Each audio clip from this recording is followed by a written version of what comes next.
Ongietorri musika on saiora. Gaurkoan, Iruñerriako herri eta auzo ezberdinetako 4 gazterekin elkartuko gara.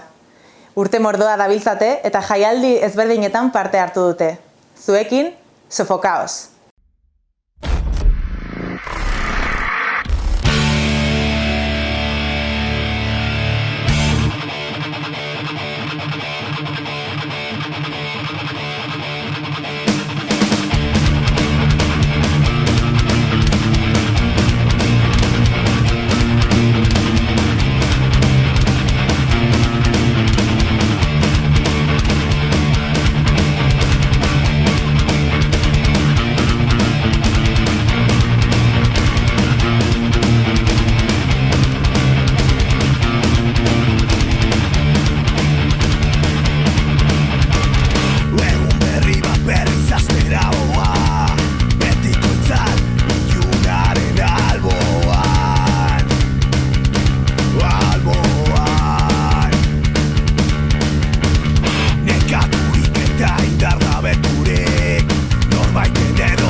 Haupa, Oier naiz, Txantreakoa, 23 urte ditut, eta taldean abeslaria eta gitarra nama. Asier naiz, 23 urte dauzkat, Antxoaindarra eta taldeko basua naiz. Haupa, ni Urtzi, 24 urte ditut, Arangurengoa, eta taldean gitarra eta koroak.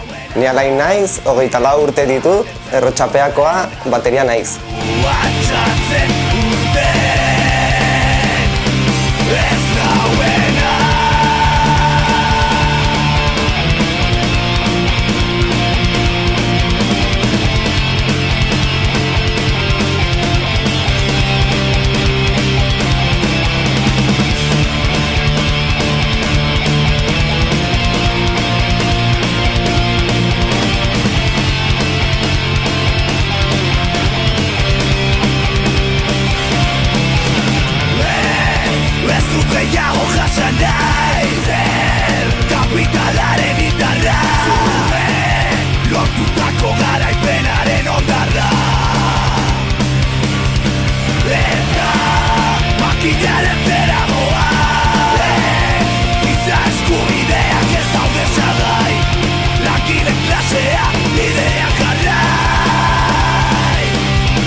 Taldea, nola izan zen, zeintzuk zineten?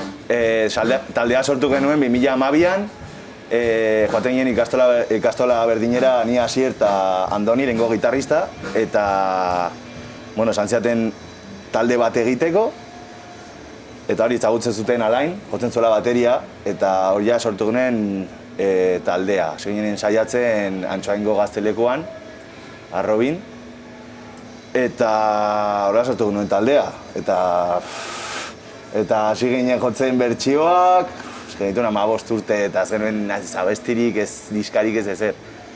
Eta hori, jotzen bertsioak, taldeen bertsioak, eta ongi pasatzen. Momentu zen hori gure ideia bizkat ongi pasatzeko. Eta beranduago, 7 urte ondoren ja sartu zen Urtzi gurekin. Utzi zen Andonik taldea. Pasaden urtean. Bai. Uste dut ez, pasaden urtean izan zera. Bai, pasaden urtean. Baina joaten zen ikastola berdinera. Eta nola gogoratzen dituzue momentu haiek, ze hori izaten dituzue hasierako momentu egitatik? Hasierako momentuak ziren obrenak. Zen dena ondo pasatzea eta genukan ilusio asko. Zen musika jotzagatik eta ondo pasatzagatik eta jazta. Baina hori, gero bizitzak eraman zigun, pixka bat gehiago bidea, pixkat beste norabide batera eramaten, ez? Bestiak ateratzen, diskak ateratzen eta hori. Eta momentuz hemen gaude bi diskarekin, Eta orain espero dugu hirugarrena prestatzea. Eta taldearen izenak badu historioren bat, eta Nola egin genuen, taldearen hasi? izenaren jatorria. Ba hori, Antxoaingo gaztelekuan gure lokalak zegoen sotano bat edo, eta Bai. igotzeko zeuden eskalera asko. Eta gauden egun guztia hori, eskalera gora eta bera, eta azkenean, pues oye, estoy sofocado. Sofocado, Bai. eta ya, pues, sentitu zen horrela, pizkatko la koña, eta horrela izan zen, más que todo. Bai. Eta gero, hori gainera gero barrikadaen abestia, tio. Ere bai. Bai, un poco perekiño gago abestia bat barrikadaena dela sofokau. Eta jarriko nuen horregatik izena, pizkat da irroio koña, baina, bai. Eta horrela gelditu zen, orain arte. Eta zein musika estilo egiten duzuela esango zenukete? Gustatzen zaizu etiketatzea edo zentatzea? Bueno, etiketatzea, azkenean, talde guztiak etiketatzen dira, ez pixka bat. Guk esango genuke egiten dugula punk rock, esartzeko hain, ez dakit street punk edo... Esategu beti jotzen dugula street punk, pixka melodikoa, baina bai, punk rocka, eta jazta. Eta taldearen ibilbidearen laburpentxo bat egingo diguzue? Taldearen ibilbidea. Muy borroso, dene. Bai. Ez dakit, tio, no esango zenuke hasier. Eske... Ziginen Iruñerrian eta jotzen, Bai, auzoetan eta gero ja, pues, hasi ginen pizka bat, pues, Gipuzkoan eta... bai, pizka sakanara hasi ginen ateratzen, lehenengo sakanan, eta guretzako zen la hostia. Ateratzea Iruñetik jotzera eta joaten ginen herri, ginen sakanako herri askotan jotzen. Lehenengo haustu izan zera lakuntza, bai. Eta zemuzko harrera egiten zuzuen, De la hostia. Bai, Bai, oso ona. Bai. beti handi. eta, zuen musikaren bidez, ze transmititzea gustatzen zaizue, zertaz hitz egiten duzue, zelan jorratzen dituzue? Normalean, lehengo diskarekin egin genuen zen pixkat politikoagoa. Zen pixka bat, aldarrikatzen genituen, ez dakit, bai presoen egoera, bai aberria, ez dakit zer. Baina gero ja bigarren diskan ja pixkat aldatu genuen gure inguruan bizitzen ditugun gauzak, ez? Gauza gizartean bizitzen ditugun arazo edo horietako gauzak. Asteburuak. Bai, asteburuak. Asteburuak gauez. Bai. Eta hori, aldatu genuen pixkat hori, eta nik uste hirugarren diskare izango dela pixka bat horrelako zakit. Ez daukago oso tematika Pixkatenetarik. finko bat edo. Osake, pixkanaka joan da kutsu pertsonalagoa. Bai. Bai. Hori da. Eta delakoak izaten dira kantak sortzearen prozesuak. Kaotikoak. Pues, normalean egiten du oier, nola, pues, melodia. Ideiekin, eta begira egin dut hau, edo urtz ere bai orain, egin dut hau, etxean, ezeke, eta, pues, ja... Gero ekartzen gara, eta... Azten gara pizka bat... Bakoitzak jartzen du bere alea. Bai, hori da. Bere pedrada. Bai. Eta zuen inguruan, badira taldeak bereziki zuekin harremana dutenak. Bai. Ikusten duzu Nafarroako estena gaur egun momentu. Nik uste Nafarroako estena bizi da jarraitzen duela, osea... Gero ez eta talde gehiago daude, gazte asko azten dira taldeak egiten, oraindik. Eta nik uste dut polita dela ez ikustea, gu hasi ginen bezala ikustea jendea nola azten den. Hori da. Eta urteetan egin dugu harreman asko, talde askorekin, eta hala, hostia. Daukagun kriston harremana eta gaina talde honak. Esango zenukete beste talde batzuentzako agian gaztetxoagoak direnentzako erreferenteak izan zaretela? Ez dakit, igual... seguro. Iruñeko talde gazte batentzako edo batzuentzako, ez dakit.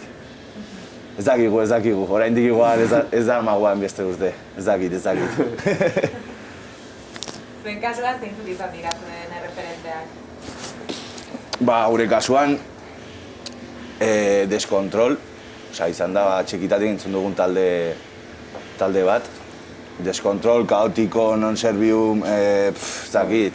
Hasi ginen horrela, zuten eta pixka bat. Bai, talde mitikoak, azkenean Euskal Herriko talde mitikoak, eta ere internazionalak, Eski azkenean, txikitatik, gero bai, orain egiten du, ni urte bat aramat hauek egin dute musika gehiago, baina aztetzan, entzuten duzu punka, punk rocka, rock and rolla, baina denetarik entzuten dugu. Michael Jackson ere izan daiteke influentzia bat, edo Dire Straits, edo denetarik. Musika azken finean da musikan, uste. Bai, da txikitatik entzundako kantak. Hori da. Denetarik. Eta badaude gola kontzertu batzuk bereziki gogoratzen dituzuenak, edo estenatokia zakizionalerekin konpartitu duzuenean. Jode.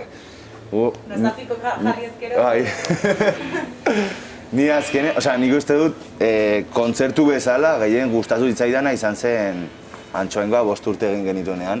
Izan zela brutala, zela jende guztia guri ikustera, izan zen brutala. Baina gero esperientzia bezala, gainera The Voiceko lagunekin, joanean Madrilera jotzea izan zen puntazo bat dela, esperientzia bezala, egun osoa, eta aurrengo egunean botatu ginen autobusez, joanean ezakitzen bat pertsona autobusean, izan zen brutala. Bai, esperientzia polita. Eta baduzu esperientzia horretatik anekdotaren bat edo, zurekin konpartitu nahi duzu dena. Anekdotak fijo, zurekin konpartitu. Bai, baude. Baina, kontuko bat, pixka barregarria dena. Utzi ziguten, jotzen nuen lekuan, gero genukan leku bat egiteko eta ena. Eta batzuk atea ziren gero juerga egitera, eta ni eta beste bi, The Voiceko beste bi batekin, gitu nintzen, pixka deskansatzen lo egiten. Eta batean, etorri zen mutil bat, eta jatzarri nintuen. Eta, nortzu dira los de, ¿quiénes son los de Sofocaos? No sé qué, hostia, ni. Eta, normal gautu du pintada hori, no sé qué, SFKS 1312. Pareta batean supera handia. Eta ni flipatzen. Eta jo dije, el puto asier. Ni, esan dezaket, joan nintzela, bazen etxe okupa bat, eta joaten nintzela, jota gero, oheak genituen lekura, eta batean, bazen leku bat nahiko rebuzka, 11 eskaiera, sukalde bat batean, beste logela bat, malau kristal lurrean, eta batean usaintzen nuen sprayera. Eta ez dakit, nor joango da nire aurretik, ez dakit nor den, baina horrek ez zeukan irterarik. Eta ez dakit nor den, baina nik usiko dut orain, eta eritxe nintzen bera, eta bakarrik asier beste lagun batekin. Eta hori, eta justo pintada erretzen egina, eta izan genuen nahiko... Ikusen nuen... Pareta bat oso txuria eta justo spray bat hor, eta pizka bat... Y el alcohol, lo que tiene. Eta ginuen, eta polita, gelditu zen. Bai, haien aserrea ere izan zen polita. Eta atera behar izan zen duten hortik zituitzen, Bueno, osatu barkamena, eta gizte, baina ni flipatzen, eta yo no he sido. Baina, bai. Hori izan zen, ez ziren asko fidatzen, gauean bakarrik atitu ginen hor lo egiten, eta itxi ziguten kanpotik. Bai, itxi ziguten kanpotik. Bai. Eta hori. Que trote hona duzue, eta zentzu horretan, ez dakit, zuretzako musika egitearen barnean zer da gehien ez eskatatzen duzuena, edo... Ez dakit musika... Gehien zer barkatu ez? Gehien ez eskatatzen duzuena, edo... Zer da gehien mugitzen zaituena musika egitetik, zer da... Azkenean, amodioa, musikarikiko amodioa. Da dena... Principioz, musikaren guztua eta gero ere jendea ezagutzea, lekuak ezagutzea, ez dakit, hori. Oso polita da, esperientzia bezala, talde bat izatea da niretzako, ni izena hitz egiten dut, niretzako da oso harrigarria, da esperientzia oso polita. Bakarri jotzea, azken finean, jendea ezagutzea, kontzertuak jotzea... Bai. Eta gero jendea zuri, joaten dena zuri ikustea eta zura beste ikasten dituenean, eta hori oso polita kontzertu batean. Bai. Aitorpen hori nola bai, hori da. Eta zailtasunik handiena, bereziki gaur egun daukagun egoera. Zer iruditu zaizue? Ez diotzearen monoa, niretzat. Bai. Baina, azkenean ongi etorri zaigu, azkenean zenbat egon denbora gara bigarren diskarekin. 3 urte edo. Bai, egia dela, nahi genuena igual abesti berriak egin, eta ezin genuen ze aterte zitzaizkigun 11 kontzertu. geldituko gara, hasiko gara bestiak egiten, berriz beste kontzertu bat. Bai. Eta ezin dugu ez esan iaia, osea que... Azkenean, situazio honek bazean gehiatorri zaigu. Pixka konposatzeko abestiak eta hirugarren diska prestatzeko. Hori da. Baitan egin konditu garri Bai, hori da. Bai. Bai, hori taleen artean nahi kamatu izaten ari da. Bintzat alde positibo hori atera. Hori da. Eta etorkizunari begira, ze proiektu dituzue? Ba hori, hirugarren diska, espero dugu eta ea nola, ez dakit nola aterako dugun, ez dakit ea egoera aldatuko den, kontzertuak nola izango diren, baina nik uste berri jarraituko duela, denbora luzez. Eta ez dakit nola aurkeztuko dugun diska eta dena, baina bitartean konposatzen. Ez dago presandirik, gauzak ja denbora dagoela, gauzak ongi egin, mantxo, lasaitasunarekin, eta listo, nik uste. Hori da. Zuen kasuan zinbalditza dituzue, adinez hemen lokalen txaioa kasutez, entxaio lokala, eta nola baituko gunkortasuna daukazue, edo Bueno, bai, daukagu entxaio lokala, baina gero bazkenan ez ditugu izan kontzertua eta hori ekartzen digu dirua galtzen dugula. Eta diru hori behar dugu diska gabatzeko eta dena, eta izan da putada zandia. Lokala ordaintzeko ere. Bai, lokala ordaintzeko, dena. Eta zebait apurtzen bazaigu ere ordaintzeko eta da kristo bat, azkenean. Azkenean kontzertuak laguntzen dizu diruarekin eta dena irabazten duzunarekin, ez dela asko, baina bueno. Irabazten duzunarekin laguntzen dizu taldea mantentzen, ez? Horregatik. Bai. Eta zentzu horretan, gure ikuslei mezuren bat bidaliko zeniakete, zerbait esango zeniakete egoera honen baitan, esango nuke lasaitzeko berara pasakoela, baina ez dakit. Orduan, animo eta... Pixkat dela denbora hori, sortzeko, jotzen jarraitzeko eta preste egoteko, nik hola ikusten dut, preste egoteko, hau dena bukatzen denean, gogo gehiagoekin eta material gehiagoekin kanpora ateratzeko, ez? Hori da. Bai. Bueno, ez bada ikuzue ezer gehiago kontatzen? Ezer gehiago, dakit. Gure aldetik eskerrak ematea, lokal honetara gonbidatzeagatik, eta espero dugu dena primeran aterako dela eta laster ikusiko zaituztegula eszenatu bietan. A ver, espero dugu. Berdin,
amez gaitu